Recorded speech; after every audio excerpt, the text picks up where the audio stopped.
tablespoons basil seeds. Water as per required. Rest for 30 minutes.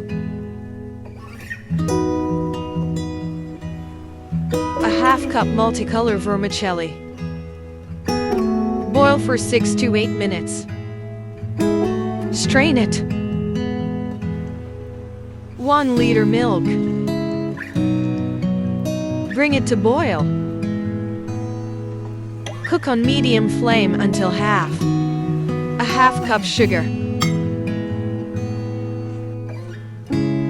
A third cup cream. 2 tablespoons almond chopped. Add boiled vermicelli. Cook for 3 minutes.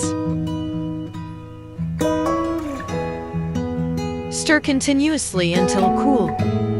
Put in refrigerator until chilled. Add red sharbat. Add soaked basil seeds. Add prepared milk.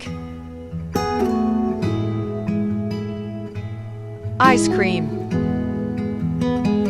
Add prepared milk. Ice cream.